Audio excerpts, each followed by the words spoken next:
وبركاته. إن الحمد لله والصلاة والسلام على رسول الله وعلى آله وأصحابه ومن تبعهم بإحسان إلى يوم الدين. கண்ணியமிகு அல்லாஹ்வின் நல்லடியார்களே, அல்லாஹு தஆலா தங்களுடைய இந்த முயற்சிகளுக்கு நற்கூலி வழங்குவானாக. அன்பார்ந்த அல்லாஹ்வின் நல்லடியார்களே, இந்த தேனூர் என்ற இந்த கிராமத்தில் பல ஆண்டுகளாக பள்ளிவாசல் இல்லாத ஒரு பற்றாக்குறை இருந்தது. அண்ணன் ராஜா அவர்கள் பஹ்ரைனில் நான் இருக்கின்ற பொழுது என் கூட இருக்கக்கூடிய என் அறை தோழராகவும் அதே சமயத்தில் எங்களுடைய மர்கஸில் கல்வி மையத்தில் கல்வி கற்று சிறுவர்களுக்கு கல்வியை போதிக்கக்கூடிய ஆசிரியராகவும் அதே சமயத்தில் அங்கு இருக்கக்கூடிய நிர்வாக பொறுப்பிலும் இருக்கக்கூடிய நிலையில் அண்ணன் அவர்களிடத்தில் அதிகமாக நான் பேசுவதுண்டு. உங்களுடைய ஊரில் பள்ளிவாசல் இருக்கிறதா என்று நான் கேட்பேன். அப்போது அவங்க சொல்லுவாங்க, எங்க ஊர்ல பள்ளிவாசல் இல்லை, 2 கிலோமீட்டர் தொலைவில் தான் பள்ளிவாசல் இருக்கின்றது, அங்கு சென்றுதான் நாங்கள் தொழக்கூடிய நிலைகள் இருக்கின்றது, பல சிரமமான சூழல்கள் எங்களுக்கு இருக்கின்றன என்று அவர்கள் கூறுவார்கள். அல்ஹம்துலில்லாஹ், ஆரம்பத்தில் அவர்கள் கிராஅத் ஓதி துவங்கி வைத்தார்கள். கிராஅத்தில் நீங்கள் குர்ஆன் ஓதுவதை கேட்டிருப்பீர்கள். அழகான குரலில் இனிமையான முறையில் ஓதினார்கள். ஆரம்பத்தில் அவர்கள் பஹ்ரைனுக்கு வருகின்ற போது சரியான முறையில் குர்ஆன் ஓத தெரியாத ஒரு இளைஞராக வந்தார்கள். கல்வி தேடல், நினைத்து பாருங்கள், ஒரு பட்டி கிராமத்தில், இந்த கிராமத்தில் இருக்கக்கூடிய ஒரு மனிதர் ஏறத்தாழ 2 ஜுஸுக்கள் மனப்பாடம் செய்திருக்கிறார்கள். குர்ஆனை தஜ்வீதுடன் ஓதக்கூடிய சட்டங்களை படித்திருக்கிறார்கள். அங்கு இருக்கக்கூடிய மாணவர்களுக்கு வகுப்பை எடுக்கிறார்கள்.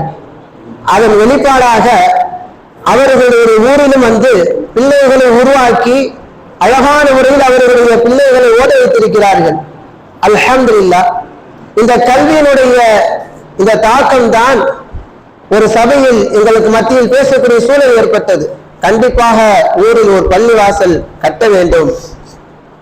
அதற்கான முயற்சியில் அண்ணன் அவர்கள் இறங்குகிறார்கள்.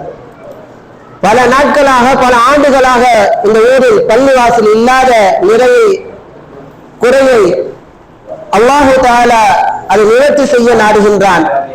அல்ஹம்துலில்லாஹ், அந்த பணி துவங்குகிறது. அல்லாஹுடைய பேருதவியால் செல்வந்தர்கள் முன்வருகிறார்கள். இன்று அல்லாஹுடைய கிருபையால் இந்த பள்ளிவாசல் உருவாகி இருக்கின்றது. அல்லாஹ்விற்கு அனைத்து புகழும். இந்த பள்ளிவாசல் கட்டுமான பணியில் ஈடுபட்ட அனைத்து நல்ல உள்ளங்களுக்கும் அல்லாஹு தஆலா அருள் செய்வானாக. அல்லாஹ்வின் நல்லடியார்களே, அல்லாஹ்வின் தூதர் ஸல்லல்லாஹு அலைஹி வஸல்லம் கூறினார்கள், மன் பனா மஸ்ஜிதன் யப்தகி பிஹி வஜ்ஹல்லாஹ், யார் அல்லாஹ்வுடைய முகத்தை நாடி பள்ளிவாசலை கட்டுவாரோ, பனல்லாஹு லஹு மிஸ்லஹு ஃபில் ஜன்னah, அவருக்காக அதே போல சொர்க்கத்தில் ஒரு வீட்டை அல்லாஹு தஆலா கட்டுகிறான். அல்லாஹ்வின் நல்லடியார்களே, பள்ளிவாசல் கட்டுவது என்பது, பள்ளிவாசலை கட்டி விடுவது என்பது நிலையான தர்மத்தை, நிலையான நன்மை தரக்கூடிய ஒரு சிறந்த வணக்கமாக இருக்கிறது. அல்லாஹ்வின் தூதர் ஸல்லல்லாஹு அலைஹி வஸல்லம் கூறினார்கள், இதா மாத்தல் இன்சானு இன்கதஅ அன்ஹு அமலுஹு இல்லா மின் ஸலாஸா, ஒரு மனிதன் மரணித்து விட்டால் அவன் செய்து வரக்கூடிய வணக்கங்கள் எல்லாம் துண்டித்துவிடும். எப்போது ஒரு மனிதன் மரணித்து விடுகின்றானோ அவனால் தொழ முடியாது, வணக்கங்கள் செய்ய முடியாது, அவருடைய வணக்கங்கள் துண்டித்து விடுகின்றன. 3 வணக்கங்களை தவிர. அந்த 3 வணக்கங்களை நபி அவர்கள் பட்டியலிட்டு சொன்னார்கள். ஒன்றாவது மின் ஸதகத்தின் ஜாரியா, தொடர்ச்சியாக வரக்கூடிய தர்மம் என்று சொன்னார்கள். அந்த தர்மத்தின் உள்ளேதான் பள்ளிவாசலை கட்டி வக்ஃப் செய்தல் என்ற வணக்கமாகும். இரண்டாவதாக அல்லாஹ்வின் தூதர் ஸல்லல்லாஹு அலைஹி வஸல்லம் சொன்னார்கள், பயன் தரக்கூடிய கல்வி. மூன்றாவதாக நபி அவர்கள் சொன்னார்கள், வலதுன் சாலிஹுன் யதுஉ லஹ், தன்னுடைய தந்தைக்காக பெற்றோருக்காக துஆ செய்யக்கூடிய சாலிஹான நல்ல நடத்தை கொண்ட பிள்ளை என்பதாக அல்லாஹ்வின் தூதர் ஸல்லல்லாஹு அலைஹி வஸல்லம் கூறினார்கள்.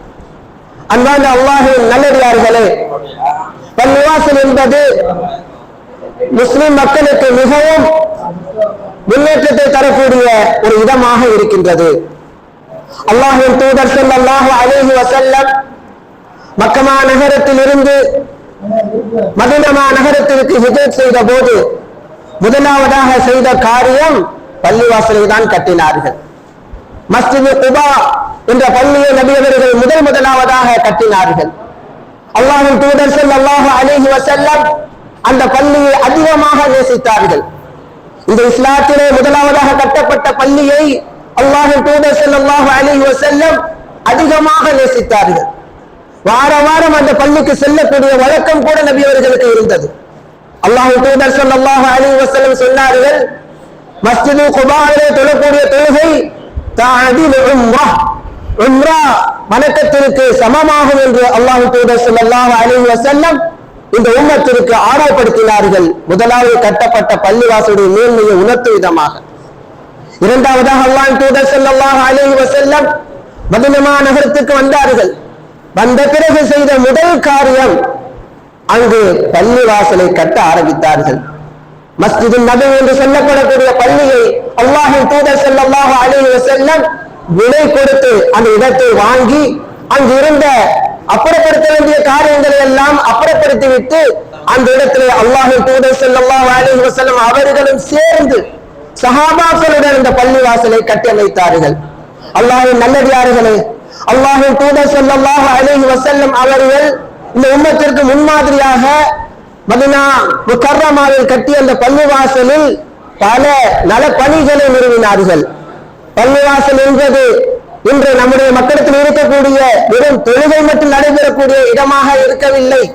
நபி அவர்கள் கட்டிய மஸ்ஜித் நபவி என்ற அந்த பள்ளிவாசல் அல்லாஹ்வின் நல்லடியார்களே மக்களால் தொழப்படக்கூடிய தொழும் இடமாகவும் பெருநாட்டு ஜும்ஆ தொழுகை நடைபெறக்கூடிய இடமாகவும் தீர்ப்பு செய்யப்படக்கூடிய இடமாகவும் மார்க்க கல்வி போதிக்கப்படக்கூடிய இடமாகவும் இருந்தது. அல்லாஹ்வின் நல்லடியார்களே, அல்லாஹ்வின் தூதர் ஸல்லல்லாஹு அலைஹி வஸல்லம் அவர்களிடமிருந்து குர்ஆனையும் ஹதீஸையும் கற்றுக்கொண்ட மனிதர்கள் தான் இந்த உம்மத்துடைய மிக சிறந்த ஆட்சியாளர்களாக மாறினார்கள். அபூபக்கர் ரலியல்லாஹு அன்ஹு அல்லாஹ்வின் தூதர் ஸல்லல்லாஹு அலைஹி வஸல்லம் அவர்களிடமிருந்து அந்த பள்ளியில் கற்ற கல்வியின் மூலமாக இந்த உம்மத்தினுடைய சிறந்த ஒரு ஆட்சியாளராக வந்தார்கள். உமர் ரலியல்லாஹு அன்ஹு சிறந்த ஆட்சியை நிறுவினார்கள். இஸ்லாத்திற்கு முன்பாக இருந்த நிலை மாறி இஸ்லாத்தை ஏற்று அல்லாஹ்வுடைய தூதரிடமிருந்து கல்வியை கற்ற காரணத்தினால் சிறந்த மனிதராக அல்லாஹு தஆலா இந்த மார்க்க கல்வியின் மூலமாக நபி அவர்கள் போதித்த கல்வியின் மூலமாக சிறந்த மாற்றத்தை அல்லாஹு தஆலா உமர் ரலியல்லாஹு அன்ஹு அவருடைய வாழ்க்கையில ஏற்படுத்தினார். உஸ்மான் ரலியல்லாஹு அன்ஹு அவருடைய வாழ்க்கையில ஏற்படுத்தினார். சிறந்த சஹாபாக்கள் உருவானார்கள். பேரறிஞரான அபூ ஹுரைரா ரலியல்லாஹு அன்ஹு அவர்கள் பல ஹதீஸ்களை அந்த மஸ்ஜித் நபவியில இருந்து பசியோடு இருந்து அல்லாஹ்விடமிருந்து கல்வியை அல்லாஹ்வுடைய தூதர் ஸல்லல்லாஹு அலைஹி வஸல்லம் அவர்களிடமிருந்து கல்வியை கற்று இந்த உம்மத்திற்கு சிறந்த பல கல்விகளை கொடுத்திருக்கிறார்கள். அல்லாஹ்வின் நல்லடியார்களே, அல்லாஹ்வின் தூதர் ஸல்லல்லாஹு அலைஹி வஸல்லம் அவருடைய காலகட்டத்தில் அந்த மஸ்ஜித் நபவி என்ற அந்த பள்ளிவாசல் பல சமூக மக்களுக்கு வரவேற்கக்கூடிய இடமாகவும் ஏழை மக்களுக்கு உதவி செய்யப்படக்கூடிய இடமாகவும் அங்கு இருக்கக்கூடிய ஏழைகளுக்கு உதவிகளை பெற்றுத்தரக்கூடிய இடமாகவும் இருந்தது மஸ்ஜித் நபவி.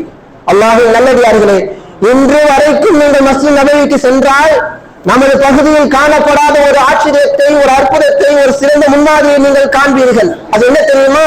அதுதான் எல்லா நேரங்களிலும் தொழுகைக்கு பின்னால் அது கல்வி வகுப்புகள் நடந்து கொண்டே இருக்கும்.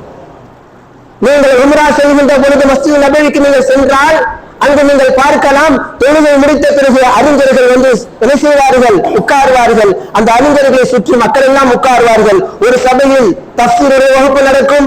இன்னொரு அறிஞர் ஹதீஸுடைய கல்வியை நடத்தி கொண்டு இருப்பார்கள். இன்னொரு அறிஞர் மார்க்கத்துடைய சட்டங்களை கற்றுக் கொடுத்துக் கொண்டு இருப்பார்கள். அங்கு பெரியவர்கள் ஹல்காவாக உட்கார்ந்து வட்டமாக உட்கார்ந்து குர்ஆனை கற்றுக்கொண்டு இருப்பார்கள். சிறுவர்கள் குர்ஆனை மனப்பாடம் செய்து கொண்டிருப்பார்கள். அல்லாஹ்வின் நல்லடியார்களே, இதுதான் அல்லாஹ்வின் தூதர் ஸல்லல்லாஹு அலைஹி வஸல்லம் அவர்கள் ஏற்படுத்தி கொடுத்த முன்மாதிரியான பள்ளிவாசலுடைய நிலையாக இருக்கின்றது.